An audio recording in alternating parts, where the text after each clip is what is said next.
제4장.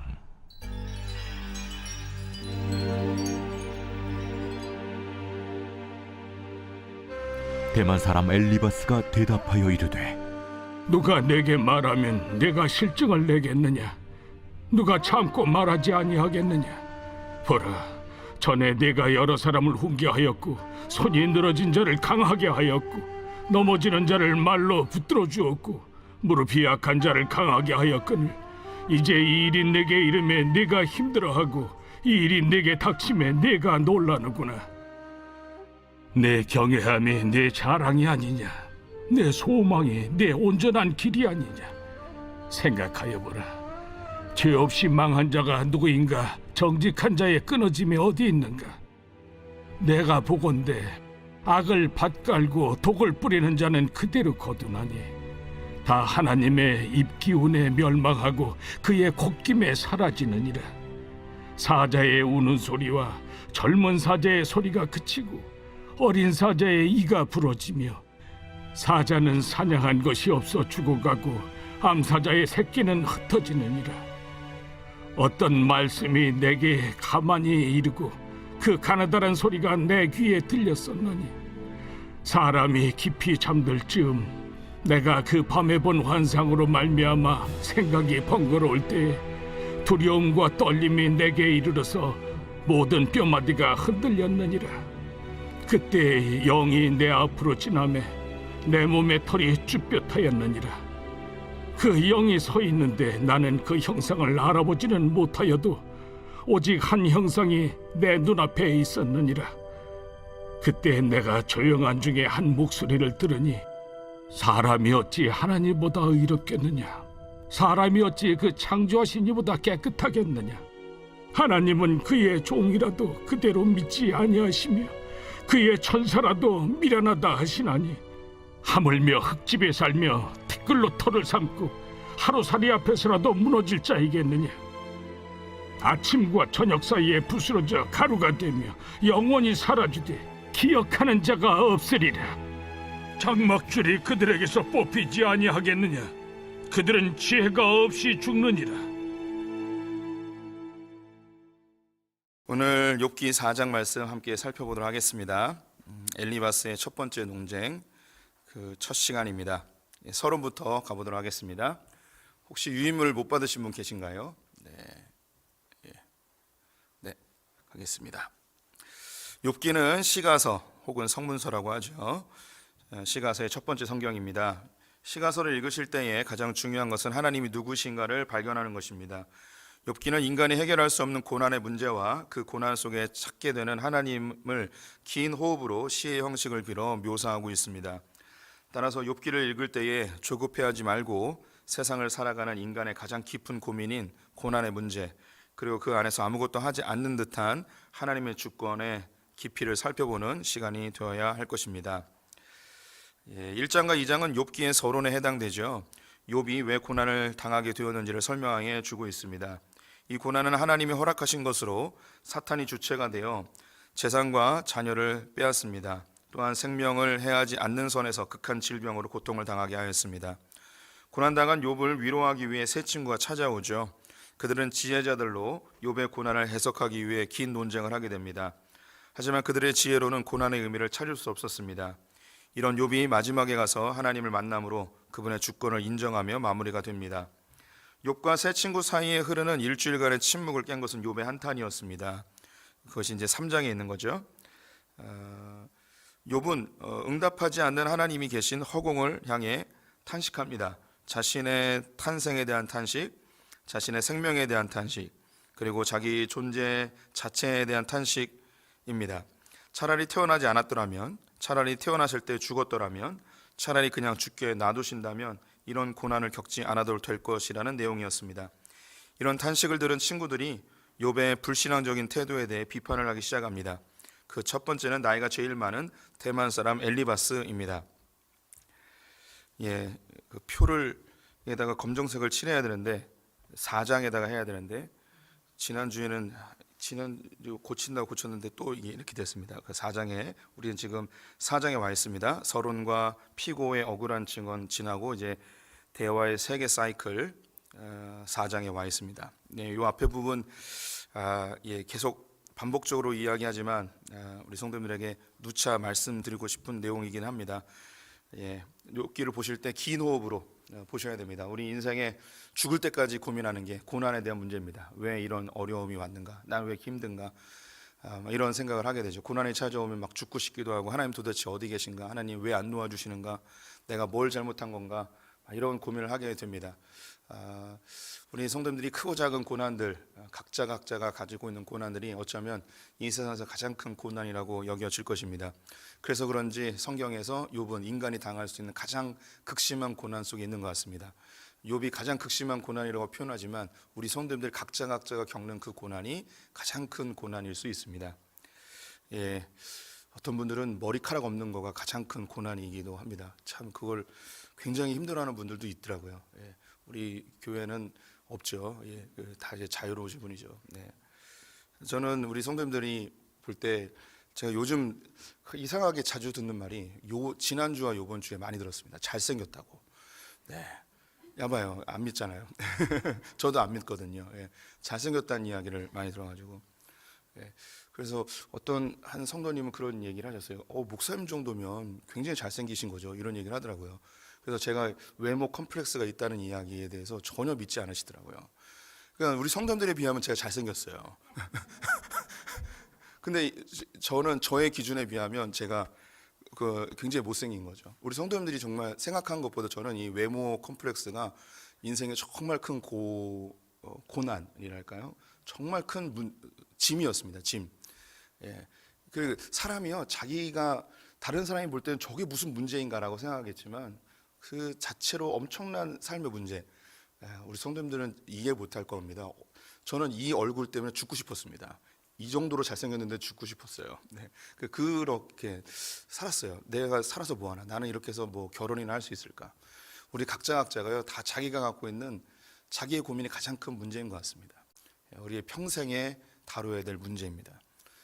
우리 성도님들이 욥기가 다 맞춰졌을 때 고난이 내 앞에 다가오면 그것을 하나님의 눈으로, 하나님의 관점으로 잘 해석할 수 있는 그런 분들 되셨으면 좋겠고, 오늘은 나오지 않지만 결국은 가장 인간으로서 당하기 어려운 고난은 예수 그리스도의 십자가입니다.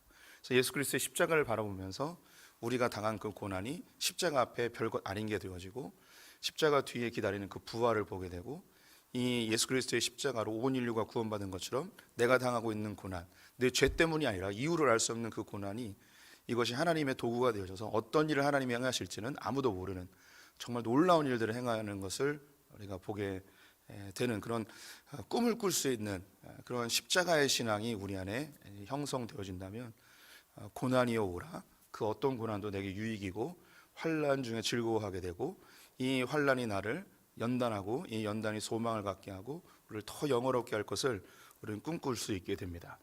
그래서 또 차근차근 보면서 오늘 또 이야기 나눠보죠. 오늘 첫 번째 논쟁의 인물은 엘리바스입니다. 그가 나이가 제일 많아서 제일 먼저 이야기한 것으로 보입니다. 다시 한번 1절부터 6절까지 읽어보도록 하겠습니다. 성도님들 먼저 읽어주세요. 시작. 대만 사람 엘리바스가 대답하여 이르되, 누가 내게 말하면 내가 실증을 내겠느냐? 누가 참고 말하지 아니하겠느냐? 보라, 전에 내가 여러 사람을 훈계하였고 손이 늘어진 자를 강하게 하였고 넘어지는 자를 말로 붙들어 주었고 무릎이 약한 자를 강하게 하였거늘, 이제 이 일이 내게 이름에 내가 힘들어하고 이 일이 내게 닥침에 내가 놀라는구나. 내 경외함이 내 자랑이 아니냐? 내 소망이 내 온전한 길이 아니냐? 1번입니다. 엘리바스는 어디 사람인가요? 대만 사람입니다. 대만은 성경에 여기밖에 나오지 않아서 어딘지 정확히 알 수 없습니다. 어쨌든 대만 사람입니다. 일주일간의 침묵을 깬 것은 욥의 탄식이었습니다. 욥은 재산과 자녀를 잃고 자신의 목숨까지도 위태로운 상황에서 침묵하는 하나님을 향해 신음하며 고통스럽게 탄식을 쏟아내었습니다. 너무 죽고 싶고 힘든 상황에서 온 힘을 짜내어 울부짖는 욥이 친구들에게 기대한 것은 분명 위로와 공감이었을 것입니다. 오히려 그들은 욥의 신앙에 대해 비난을 쏟아냅니다. 이에 대해 욥은 자기 변명을 하게 되는데요, 4장부터 27장까지 세 번의 논쟁이 이어집니다. 우리가 지금 첫 번째 논쟁에 와 있고요. 15장에서 두 번째 논쟁, 그리고 22장에서 세 번째 논쟁으로 이어집니다. 이게 세 가지의 엘리바스, 빌닷, 소발의 논쟁이 계속 이어집니다. 이 논쟁은 뒤로 갈수록 내용이 짧아집니다. 마지막 논쟁에서 소발은 침묵하게 되는데요. 이것은 뒤로 갈수록 논쟁이 수그러들었다는 의미가 아니고요. 감정이 격해지면서 더 강력한 논쟁이 이어졌다는 의미입니다. 우리가 싸울 때도 처음에는 조곤조곤 얘기하다가 감정이 격해지면 말이 막 그 말하다가 중간에 끼어들고 막 그러잖아요.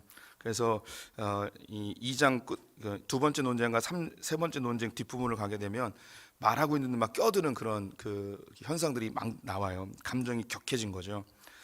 예, 계속 있습니다. 가장 어린 소발은 마지막 논쟁에서 격해진 분위기에 아무 말도 하지 않게 됩니다. 그 첫 번째 논쟁의 주자는 대만 사람 엘리바스였습니다. 엘리바스의 첫 번째 논쟁은 4장과 5장으로 이어지는데요. 전체 그림을 그리고 내용을 살펴보도록 하겠습니다. 첫 번째는 환난은 당하더니 신앙이 바뀌었구나. 일관성을 잃지 말라는 그런 조언이었고요. 두 번째는 악한 사람은 반드시 망하는 것이 세상의 이치다. 자기를 직시하라는 겁니다. 네가 이렇게 된 것은 죄 때문이라는 거예요. 세 번째는 비천한 인간은 창조주와 견줄 수 없다. 하나님에 비해서 네가 그렇게 불평하고 탄식하는 건 올바르지 않다는 겁니다. 겸손하라는 것이고요. 이제 5장으로 넘어가면 어리석은 사람은 반드시 망한다. 하나님께 복종하라는 겁니다. 죄 때문에 망했으니까 하나님의 이 징계에 대해서 복종하라는 거죠. 다섯 번째, 겸손히 하나님께 용서를 구해라. 이렇게 죄 때문에 멸망하게 됐으니까 네가 할 것은 하나님께 회개하는 거다. 하나님께 복종해라, 이 얘기입니다. 여섯 번째, 하나님은 환난을 주시기도 하지만 회복도 주신다. 그래서 하나님께 회복을 간구해라, 하나님만 바라봐라, 이런 교훈을 하고 있습니다. 엘리바스의 논쟁 첫 번째, 일관성을 잃지 마라. 본문을 여러 번역들을 종합하고 또 제가 개인적으로 번역한 것을 겸하여서 한번 다시 구성해 보았습니다. 제가 읽어볼게요. 누가 자네에게 말을 건네려 한다면 자네는 귀찮게 여기겠지. 그렇다고 입을 다물고만 있을 수는 없는 일일세. 여보게 자네는 많은 사람을 지도하였고 손에 맥이 풀린 사람에게 용기를 주었지 않은가. 자네의 말은 쓰러진 사람을 일으켜 세웠고 무릎에 힘이 빠져 흐느적거리는 사람에게 힘이 되지 않았는가. 그런데 자네가 이렇게 어려운 일을 당하게 되니 어찌할 줄 모르며 허둥대다니 말이 되는가. 자신만만하던 자네의 경건은 어디 갔는가. 자네의 소망이었던 그 흠없는 생활은 도대체 어디에 갔단 말인가. 엘리바스는 욥의 일관되지 않은 태도에 대해서 책망을 하고 있습니다. 욥은 이전에 고난을 당하는 사람들에게 지혜로운 말로 위로와 용기를 주었던 사람이었습니다. 실로 많은 사람들이 욥의 격려와 위로의 힘을 얻어 고난을 이겨냈음을 검증해 주고 있습니다. 그런데 욥 자신이 고난을 당하자 이전에 격려하던 믿음의 모습은 사라지고 하나님을 원망하고 죽기를 바라고 있으니 말이 안 된다는 것입니다. 엘리바스의 말에는 가시가 있습니다. 욥의 경건과 그의 온전한 삶이 욥에게 자랑이었다는 것이죠. 그렇게 믿음 좋다고 나댈 때는 언제고 이런 고난을 당하니 하나님을 원망하고 있느냐는 것입니다.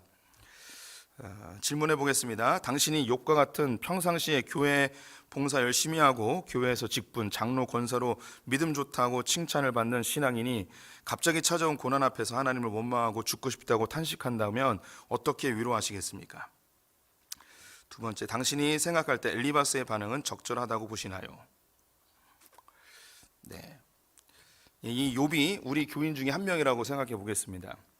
사업 다 망하고 몸에 병이 생겨서 찾아가서 신방 위로 겸해서 찾아갔는데 죽고 싶다고, 나 이제 하나님 어디 있는지 모르겠다고 막 그렇게 믿음 없는 소리를 막 하면 우리 성도님들 그 사람에게, 그 지체에게 어떻게 반응하시겠습니까? 굉장히 어려운 일입니다. 어떻게 반응하는가? 결코 쉬운 답은 아닐 것입니다. 제가 동영상 하나 준비해 봤는데요. 공감에 관련된 동영상입니다. 설교에 도움이 될지 모르겠는데 어쨌든 한번 봐보도록 하겠습니다.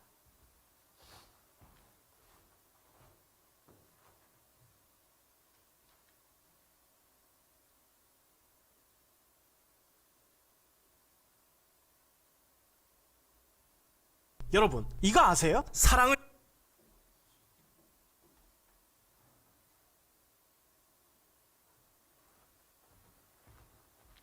PPT를 구동해서 그냥 너 오늘 왜 그래? 아니 아빠 학교에서 돌아오는 아이는 매우 화가 나 있습니다. 선생님이 되게 화나게 해. 왜 화나게 하는데? 우리 반 반장 걔만 이뻐한다니까. 걔는 그냥 하는 일이 떠드는 애들 이름이나 적고 아 맞다 청소도 안 시켜. 그러면 자, 이때 당신이 보인 반응은 어떤 것이었습니까? 그러나 이제 아이들이 보일 반응은 평소에 당신이 아이에게 보인 태도를 그대로 반영한 것입니다. 네가 잘못을 하니까 걔가 네 이름을 적은 거 아니야. 나중에 너 공부 제대로 안 하면 평생 못 살아. 아무리 그래도 선생님이 나쁘다 그러면 안 되지. 비판하기, 부모들이 흔히 취하는 태도입니다. 그러면 네가 선생님을 기쁘게 해드려봐. 친구들하고 같이 놀면은 친구들이 널 좋아하잖아. 그럼 반장 뽑을 때도 널 잘 뽑지 않을까? 이 역시 부모들이 쉽게 보이는 태도지요. 첫 번째 비판하기와 그다음에 두 번째 문제 해결 방법을 제시해준 논리적으로 설득하는 거 이런 것들은 아이들하고 대화를 할 때 아이들에게 어떤 마음을 주냐면 나는 무능력하구나. 나는 정말 나쁜 아이네. 내가 할 수 있는 일이란 없네. 이런 마음을 주기 때문에 아이들의 자존감에 손상을 좀 줄 수 있게 되어집니다. 그렇다면 아이들이 부모로부터 가장 듣고 싶어하는 말은 무엇일까요? 뭐 그런 선생님이 다 있어? 그치. 아빠가 생각해도 그렇지. 일단 아이의 감정에 공감을 해주는 태도입니다.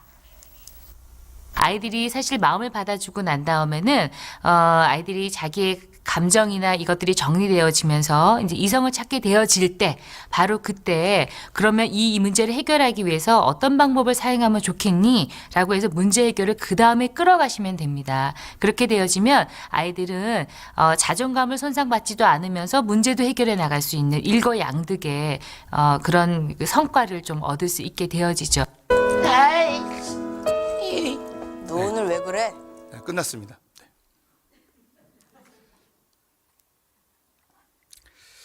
네, 이제 엘리바스로 다시 돌아가 보도록 하겠습니다. 이렇게 하나님에 대해서 죽고 싶다고 원망하고 불평하고 이런 욥에 대해서 우리 성도님들이 이제 영상을 봤으니까 답을 찾으셔야죠.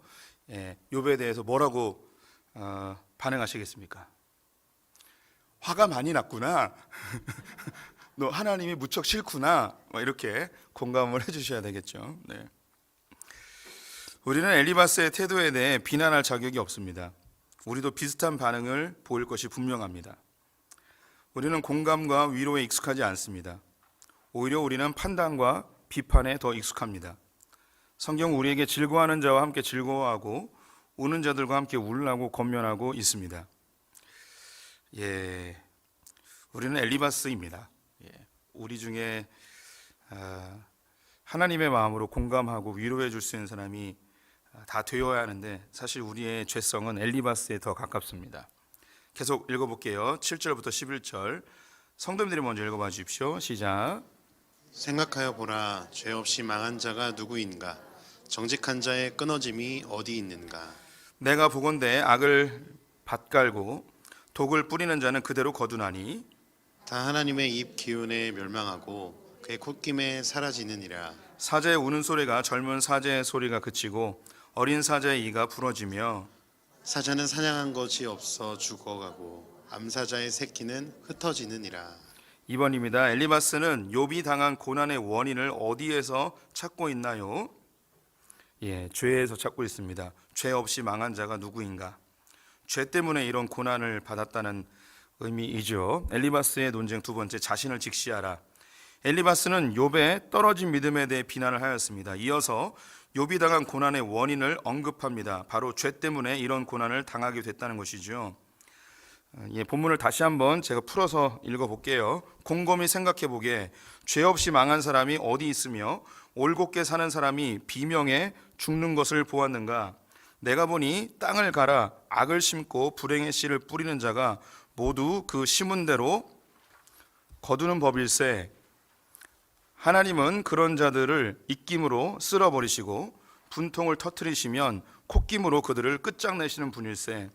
저 못된 것들이 사자처럼 으르렁거리고 맹수처럼 울부짖지만 하나님은 그들의 입을 틀어 막아버리시고 그 젊은 사자 이빨을 부러뜨리신단 말일세.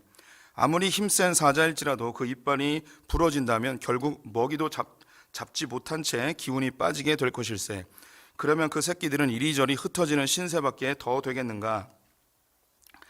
엘리바스의 첫 구절은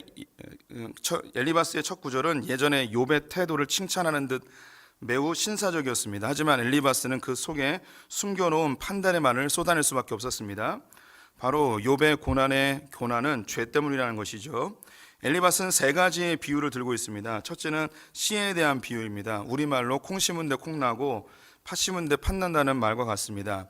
땅에 악과 불행의 씨를 뿌리는 자는 그대로 거두게 된다는 것이죠. 둘째는 사자에 대한 이야기입니다. 중동 지역에서 발견되는 사자들 중에서 어미 없이 새끼들이 흩어져 다른 맹수들의 먹잇감이 되는 일을 종종 볼 수 있습니다. 왜 이런 비참한 일이 벌어졌을까요? 그 원인은 분명합니다. 바로 어미가 죽었기 때문이죠. 셋째, 공의의 하나님에 대한 이야기입니다. 하나님은 악을 행하는 자들에 대해 잠잠치 않으시는 분이심을 강조하고 있습니다. 질문을 하나 더 해볼게요. 신앙생활 잘하는 어느 권사님 가정의 아들이 여름방학을 맞아 계곡으로 여자친구와 함께 피서를 갔습니다. 초여름이어서인지 계곡물이 아직 차가웠습니다. 그 아들은 여자친구에게 멋지게 보이고 싶었는지 계곡물 속으로 다이빙을 하여 들어갔습니다. 한참을 기다려도 올라오지 않자 여자친구는 불안해졌고 119에 전화를 했습니다. 30분 정도가 지나 119가 도착하여 계곡 밑을 수색하여 주검으로 변한 아들이 발견되었습니다. 도대체 왜 이런 일이 발생한 것일까요? 도대체 왜 이런 일이 발생한 것일까요? 이 이야기는 지금 우리 교회 다니지 않지만 한때 우리 교회를 다니셨던 권사님의 실제 이야기입니다. 아들이 계곡에 놀러 갔다 죽었어요. 시체를 붙들고 엉엉 울었는데 장례식을 마치고 집에 오셨습니다. 그때는 우리 교회는 안 다니고 다른 교회를 다녔었는데 그 교회 구역장님이 위로차 신방으로 오셨습니다. 근데 한참을 이야기하면서 마지막으로 한마디를 했습니다. 아들이 죽은 건 권사님의 죄 때문이라고 이렇게 이야기를 했어요. 엄청 충격이었죠. 어쩌면 우리도 똑같이 이야기할 수 있습니다. 이거는 아들이 죽은 건 엄청나게 큰 사건인데 어쩌면 우리의 삶 가운데 일어나는 자그마한 고난들 혹은 고통들, 삶의 문제들 우리가 쉽게 누군가에게 저 사람이 지은 죄 때문에 저렇게 된 것이다 라고 그렇게 판단을 할 수 있습니다. 쉽게 판단할 수 있죠. 우리는 그런 죄성을 가지고 있어요. 엘리바스는 그 특별한 어떤 사람이 아니고 바로 저희고 우리 성도님들일 수 있습니다. 계속 읽어볼게요. 이 세상은 인과응보의 가치관을 가지고 있습니다. 원인이 있어야 결과가 있다는 것이죠. 물질 세계에서는 이 말이 맞습니다. 하지만 이 세상은 물질로만 이루어지지 않았습니다. 하나님에 대해서는 물질주의, 인본주의로 바라보게 되면 여지없이 인과응보의 하나님, 공의의 하나님으로만 보입니다. 분명 하나님이 가지고 있는 속성 맞습니다. 하지만 하나님은 공의의 하나님만은 아니시죠. 하나님은 사랑의 하나님이시기도 합니다. 때로 하나님은 악인을 구원하시기 위해 심판하지 않고 기다리시기도 합니다. 때론 선한 사람을 더욱 성장시키기 위해 고난을 통해 연단하시기도 하지요. 아담과 하와가 에덴 동산에서 쫓겨난 것은 그들의 죄악 때문이었습니다. 분명히 원인이 있었죠. 그런데 그들에게 하나님은 가죽옷을 입히십니다. 왜? 도대체 왜 하나님은 그들에게 가죽옷을 입히셨을까요? 그 원인을 찾을 수가 없습니다. 좋은 거잖아요, 가죽옷을 입힌 거. 그럼 그 사람들이 착한 일을 했었어야죠. 선한 일을 했어야지 가죽옷을 입히잖아요. 그런데 그들은 선한 일이 없었는데도 하나님은 가죽옷을 입혔습니다. 하나님이 이스라엘 백성들을 멸망시키시고 바벨론의 포로로 끌려가게 하셨습니다. 그 원인은 이스라엘의 죄악입니다. 그런데 하나님은 그들을 70년 만에 돌아와 새로운 나라를 만들겠다는 약속을 하셨습니다. 이런 회복의 원인은 어디서 찾을 수 있을까요? 그들이 멸망한 것은 그들의 죄악 때문이라고 누구나 인과응보라고 이야기할 수 있습니다. 그런데 그들에게 선한 것이 없는데 왜 70년 만에 또 나라를 세워주겠다 말씀하셨냐 말이죠. 하나님은 이 세상을 심판하기로 결정하셨습니다. 그 이유는 인류의 죄 때문이죠. 그런데 이 인류를 구원하기 위해 예수 그리스도를 대성물로 보내셨습니다. 도대체 그 이유는 뭘까요? 하나님은 죄가 없는 예수님은 죄가 없는 분이십니다. 그런데 가장 처참한 십자가에 달려 돌아가셨습니다. 사람들은 예수가 죄 때문에 죽었다고 확신했습니다. 예수님은 부활하심으로 그 죄 없으심을 확증해 주셨습니다. 그렇다면 도대체 왜 예수님은 십자가에 달려 죽으셨을까요? 그 이유를 이 땅의 논리로 찾을 수는 없습니다. 우리 전도서 말씀을 같이 우리 성도님 읽어볼까요? 시작. 내 험한 날을 사는 동안 내가 그 모든 일을 살펴보았더니 자기의 의로움에도 불구하고 멸망하는 의인이 있고 자기의 악행에도 불구하고 장수하는 악인이 있으니 지나치게 의인이 되지도 말며 지나치게 지혜자도 되지 말라. 어찌하여 스스로 패망하게 하겠느냐. 네, 이 세상은 인과응보로 다 설명할 수가 없습니다. 이 물질의 세계는 분명히 인과응보가 있습니다. 원인이 있어야 결과가 있죠. 물질의 세계, 인간을 중심으로 한 인본주의에서는 인본주의가 맞습니다. 그래서 하나님도 인과응보로 해석해버리는 우리의 실수를 범해서는 안 됩니다. 하나님은 영이십니다. 그래서 이 세상, 물질 세계의 질서로 하나님을 이해할 수 없습니다. 하나님을 이해하려면 하나님의 세계의 것으로 하나님을 바라봐야 하는 것이죠. 제 전도서 7장 말씀은 무척 좋아하는 말씀입니다. 이 뒤에 보면 의인이 되지도 말고 또 지나치게 지혜자가 되지도 말라고 이야기합니다. 전도서 7장 뒤에 가게 되면 오른쪽에 있는 것도 꽉 잡지 말고 왼쪽에 있는 것도 꽉 잡지 말라, 이런 이야기가 또 담겨 있어요. 그래서 무엇인가 한쪽으로 치우치게 되면 반드시 넘어지게 된다는 거예요. 이것이 좌로나 우로나 치우치지 말라는 여호수아 1장의 말씀과도 또 맥을 같이 하고요. 그래서 이것을 철학에서는 중용이라고 이야기하죠. 좌우로 치우치지 아니하는. 근데 성경은 뭔가 중간에 머물러 있는 중용에 대한 이야기를 하지 않습니다. 복음은 완전히 새로운 거예요. 이 땅에서 존재하지 않는 거죠. 유교나 불교나 그리스의 철학이나 이 중용을 굉장히 중요하게 생각을 합니다.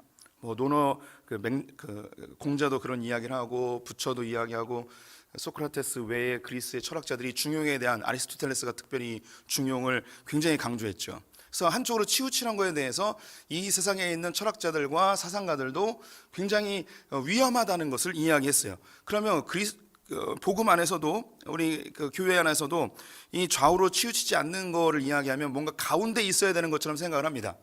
근데 아니에요. 우리 성도님들, 성경에서 이야기하는 좌로나 우로나 치우치지 말라는 건 중용을 지키라는 의미가 아니고 완전히 새로운 것, 이 땅에 존재하지 않는 완전히 새로운 것을 바라보라는 겁니다. 이게 뭐냐면 복음이라는 거예요.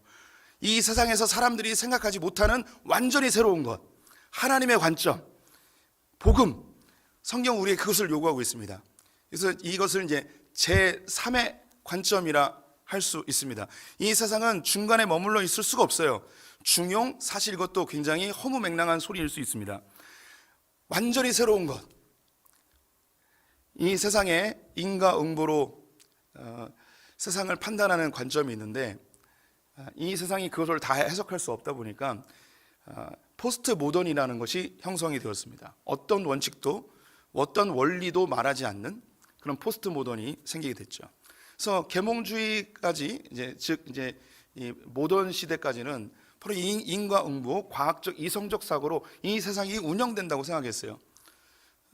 그런데 이 세상을 보니까 그렇게 운영되지 않는 거죠. 그래서 포스트 모던이라는 게 나왔어요. 원칙도 원리도 기준도 없는 이런 세상에 대하여서 사람들이 반응한 것이 포스트 모던이죠. 그럼 기독교는 모더니즘입니까? 포스트 모더니즘입니까? 이것도 저것도 아니죠. 그럼 기독교는 뭐냐? 그 중간 어디쯤에 있느냐? 아니에요. 기독교는 모더니즘도 아니고 포스트 모더니즘도 아닙니다. 기독교는 완전히 새로운 거예요. 막 궁금해지죠, 복음이. 욥기가 막 궁금해지지 않습니까? 이 세상은 분명히 물질로 이루어져 있지만 하나님이 통치하시기 때문에 하나님 관점으로 이 세상을 바라보는 눈을 길러야 됩니다. 이거는 철학에서 이야기하는 중용이 아니고 완전히 새로운 것, 완전히 새로운 관점, 복음적 관점으로 이 세상을 바라봐야 합니다. 14절부터 21절까지 이야기해 보도록 하겠습니다. 12절부터 21절 교독해 볼게요. 제가 먼저 읽습니다. 어떤 사람이 내게 가만히 이르고 그 가느다란 소리로 내 귀에 들렸었나니 사람이 깊이 잠들 즈음 내가 그 밤에 본 환상으로 말미암아 생각이 번거로울 때에 두려움과 떨림이 내게 이르러 모든 뼈마디가 흔들렸느니라. 그때 영이 내 앞으로 지나매 내 몸에 털이 쭈뼛하였느니라. 그 영이 서 있는데 나는 그 형상을 알아보지는 못하여도 오직 한 형상이 내 눈앞에 있었느니라. 그때 내가 조용한 중에 한 목소리를 들으니 사람이 어찌 하나님보다 의롭겠느냐? 사람이 어찌 그 창조하신 이보다 깨끗하겠느냐? 하나님은 그의 종이라도 그대로 믿지 아니하시며 그의 천사라도 미련하다 하시나니 하물며 흙집에 살며 티끌로 털을 삼고 하루살이 앞에서라도 무너질 자이겠느냐? 아침과 저녁 사이에 부스러져 가루가 되며 영원히 사라지되 기억하는 자가 없으리라. 장막줄이 그들에게서 뽑히지 아니하겠느냐? 그들은 지혜가 없이 죽느니라. 3번입니다. 엘리바스는 욥에게 어디서 얻은 말을 하고 있나요? 어떤 말씀이 내게 가만히 이르고, 가만히 자기에게 들린 소리. 그거는 꿈에서 환상 중에 들은 말입니다. 거기 또 13절에 나오죠. 계속 읽어볼게요. 엘리바스의 논쟁 세 번째, 겸손하라. 엘리바스는 욥에게 신사적으로 흔들리는 믿음을 되찾으라고 권면하였습니다. 이어서 공의의 하나님을 언급하면서 욥이 당한 고난의 원인이 죄에 의해 있다고 이야기했죠. 세 번째로 엘리바스는 어떤 말씀이 내게 가만히 이르렀다고 언급하면서 비천한 인간은 창조주와 견줄 수 없기 때문에 하나님께 원망이나 불평하지 말고 겸손하라고 이야기하고 있습니다. 또 좀 길지만 본문의 내용을 다시 풀어서 이야기해 볼게요. 하루는 조용한 가운데 어떤 소리가 나에게 들려왔네. 너무 조용한 소리여서 겨우 알아들을 수 있었지. 한밤중 모두가 깊은 잠에 빠져 있을 무렵 그 말소리가 들려오는 것일세. 그 밤 그 신비한 환상에 사로잡혀 이 생각 저 생각으로 도무지 잠을 이룰 수 없었네. 아니 오히려 공포에 사로잡혔다고 할까? 몸이 덜덜 떨리고 뼈마디가 와들와들 떨리더군. 그때 바람이 내 얼굴을 스치고 지나가는 거 아니겠나. 정말이지 털이 쭈뼛할 정도로 온몸에 소름이 끼쳤네. 그 이유는 그 무언가가 앞에 서 있었기 때문일세. 어떤 모습인지는 잘 보이지 않았지만 아무 소리 없이 가만히 서 있더니 이런 소리가 들려오더군. 인간이 하나님보다 의로울 수 있겠으며 사람이 창조주보다 깨끗할 수 있겠느냐. 하나님은 하늘에 있는 당신의 종들조차도 믿지 않으시고 천사들한테까지 흠없다 말씀하시는 분인데 하물며 그분께서 고작 흙으로 지은 피조물을 믿음직스럽다 하시겠느냐. 먼지 위에 털을 닦고 사는 사람 곧 허물어지고야 마는 사람이야 하물며 믿어오시겠느냐. 사람은 아침에는 살아 있다가도 저녁이 오기 전에 예고 없이 죽는 별 수 없는 영원히 망하는 존재들 아니더냐. 생명줄만 끊어지면 그냥 죽는 것이 사람이고 그 줄이 끊어지면 깨달음조차 다 사라지는 법이라. 엘리바스는 자신이 어느 날 꾼 신비한 꿈을 통해 욥에게 자신이 하고 싶은 말을 하고 있습니다. 주 내용은 인간은 하나님 앞에서 정말 보잘것없는 존재라는 것입니다. 맞는 말입니다. 그가 한 말 중에 틀린 말은 하나도 없습니다. 그런데 욥에게 필요한 말은 아니었던 것이죠. 엘리바스는 욥이 하나님에 대해 불평하고 원망하고 죽여달라고 하는 불신앙적 태도에 대해 기분이 상했던 것입니다. 하나님 앞에서 인간은 먼지와 같은 존재인데 어떻게 하나님의 주권에 도전하는 태도를 보이느냐는 것입니다. 엘리바스는 욥의 태도를 비판할 목적으로 신비한 꿈을 언급한 것입니다. 질문: 남편의 사업이 갑자기 어려워져 힘들어하는 여자 집사님에게 목사님이 신방을 가셨습니다. 그 목사님이 이렇게 말씀하셨습니다. 집사님, 제가 어제 기도하던 중에 하나님께서 집사님에게 말씀하셨습니다. 집사님, 이 어려움은 집사님과 남편 집사님의 죄 때문이라고 하십니다. 당신이 여자 집사님이라면 이 목사님에 대해 어떻게 반응하시겠습니까? 하나님이 기도 중에 말씀하셨대요. 집사님과 남편의 죄 때문에 이렇게 됐다고. 그럼 집사님은 우리 성도님들이 만약에 이 분이라면 어떻게 반응하시면 되냐? 교회로 옮기시면 됩니다. 소품교회로 옮기시면 됩니다. 때로 우리는 영적인 것으로 말하면서 그 마음에 큰 상처를 주기도 합니다. 이것을 이제 영적인 폭력이라고 이야기를 합니다. 우리 성도님들, 제가 요즘은 자주 말하지 않는데 교회에서 하나님 빼고 이야기하라고 이런 말을 종종 합니다. 오랜만에 하는 것 같은데요. 교회에서 하나님 들먹이면 그때부터는 빼도 박도 못합니다. 그러면 하나님을 들이대서 얘기하면 순종 안 하면 하나님께 거역하는 게 되고요. 순종하자니 기분은 더럽고 막 이렇습니다. 네. 제가 우리 정복희 권사님에게 어느 날 갑자기 전화해가지고, 권사님, 제가 어제 기도 중에 하나님의 음성을 들었습니다. 하나님께서 우리 권사님의 그 집을 팔아서 교회 헌금하라고 하십니다. 이렇게 얘기를 했다고 합시다. 그러면 우리 권사님은 어떻게 반응할까요? 예, 고민에 빠지죠. 예, 아들에게도 말 못하고 장로님에게도 말 못하고 이거 어떻게 해야 되나? 예, 하나님이 말씀하셨다는데, 예, 이제 하나님을 언급하는 순간 말을 못해요. 이거를 순종 안 하면 하나님께 벌 받을 것 같고, 그런데 목사님이 얘기하는 게 구라 같고, 이건지 저건지 하나님을 들먹이면 못합니다. 그리고 이제 저도 이제 우리 성도님들에게 목회를 하면서 하나님께서 저에게 이런 일을 하라고 하십니다. 하나님께서 저에게 이번에는 중국 선교를 가라고 하십니다. 그래서 얘기를 해버리면 교회는요, 하나님이 목사님한테 중국 선교 가라고 했으니 이걸 어떻게 반대합니까? 반대를 못해요.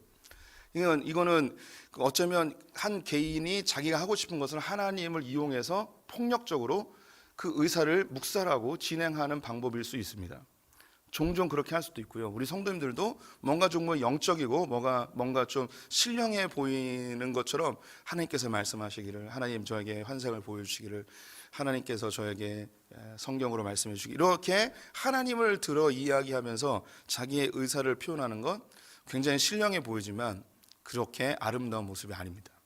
오늘 이 엘리바스는요, 욥에게 이야기하기를, 내가 어느 날 꿈을 꿨는데 환상 중에, 근데 그 형상이 뭔지 모르지만 이건 애둘러 말하는 거죠.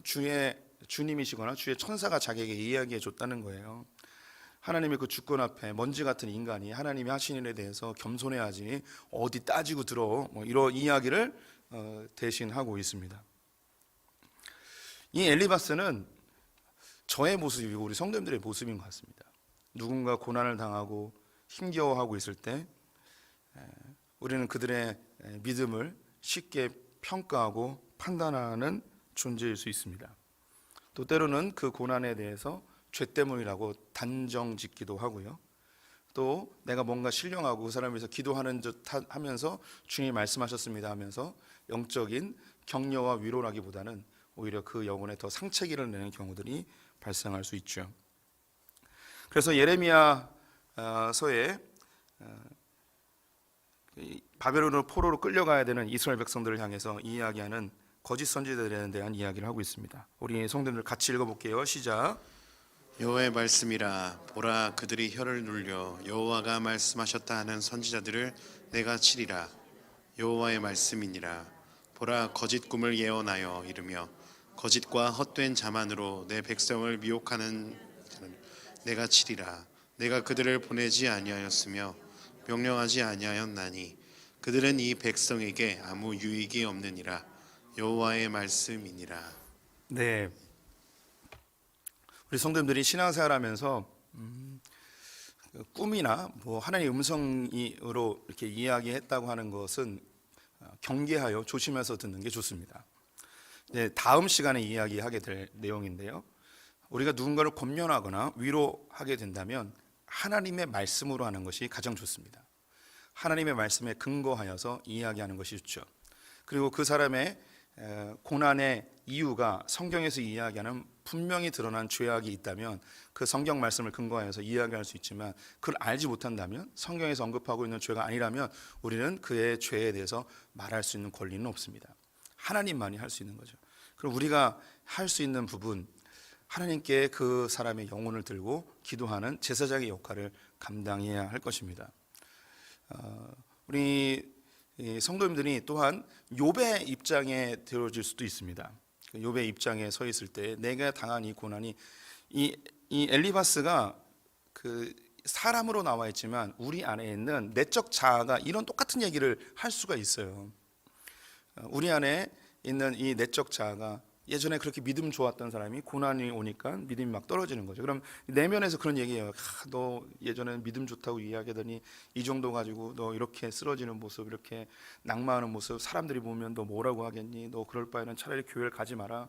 너 이런 모습, 너 이런 게 목사니? 막 이렇게 사람들이 뭐라고 그 손가락질하겠니? 이런 목소리가 우리 안에 들려요. 또한 고난이 찾아오면 엘리바스가 너의 이 고난이 죄 때문이라 이야기하는 것이 내 내면의 자아가 이야기하면 너 이렇게 된 거 너의 죄 때문이야. 네가 하나님 앞에 고백하지 않은 죄를 다 살펴봐. 하나님께서 너의 이 죄 때문에 널 이렇게 징계하신 거야 하는 이 죄책감을 계속해서 불어넣는 이 내적 자아, 이건 우리에는 죄성입니다.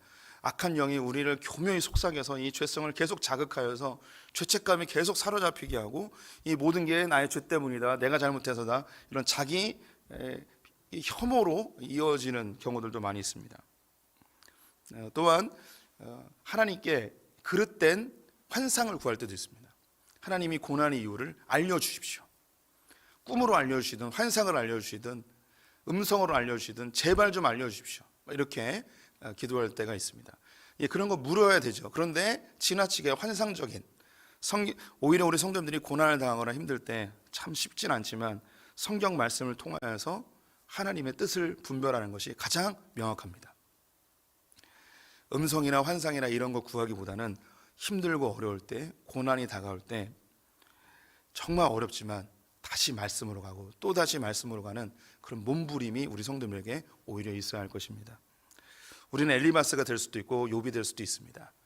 오늘 주어진 말씀 기억하셔서 올바른 위로자 혹은 고난이 찾아왔을 때 올바른 지혜자들 되시기를 주님의 이름으로 축원드립니다. 기도하겠습니다.